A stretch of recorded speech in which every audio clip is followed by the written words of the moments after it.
Well, interestingly enough, this is probably how I didn't get into hospice, but my mom was a nurse, and my wife is a nurse too.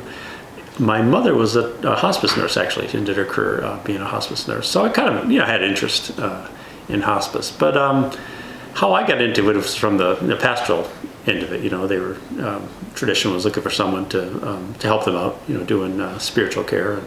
And it kind of worked out that I was available, and I got started that way. So I have some experience, with even before I get into hospice, doing pastoral care with people who are sick, in hospital visits, nursing home visits, because when I was in the parish, we did a lot of that.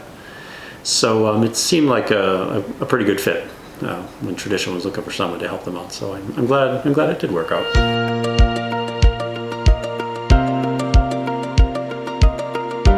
My title is spiritual coordinator. So what that means is my first role, I would say, with the patients is to, if they have a church they belong to, synagogue, whatever, I try to put them in touch with their own pastor, with their own spiritual support system, and they kind of appreciate that sometimes. Now, also then we also myself and the other chaplain, we also visit people, do chaplain work with them. So some people, even if they do have a church, they do prefer extra support, extra visits, extra prayer time.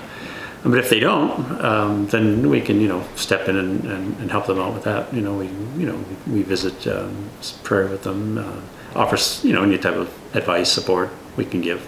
Sometimes it helps, sometimes it doesn't, I'm sure.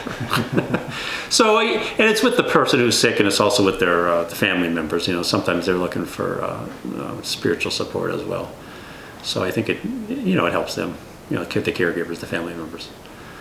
And a typical day, it would kind of depend. Like when someone comes on service, well, you do offer a spiritual component.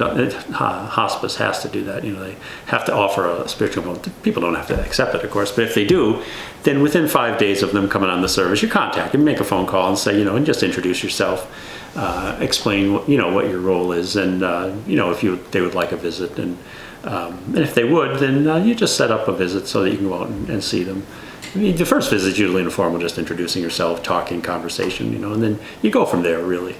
And the people who stay on the service, by the grace of God for, a couple months, we get to know them, spend some time with them. And usually visits are regular. Say maybe could be once a week, once a month, twice a month, whatever they're up for.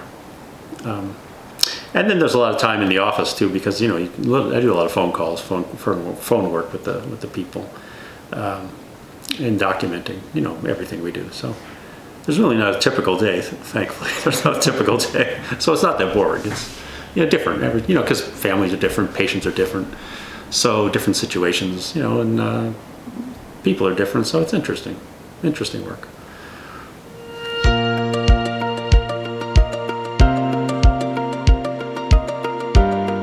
Well, I enjoy it. I like working with the people here. People in the office, the nurses in the field. They do great work, and it's inspiring actually to see. When families, when people, really need support, really need medical attention, nursing attention, social work, volunteer help, chaplain work. They're very appreciative, and I see that. You can see that when working with people, that they do appreciate you coming and try to help them out. And so I do enjoy that. I enjoy that part of the job, working with other people who have the same really mindset. How to be of service to sick people and their families. So I enjoy that.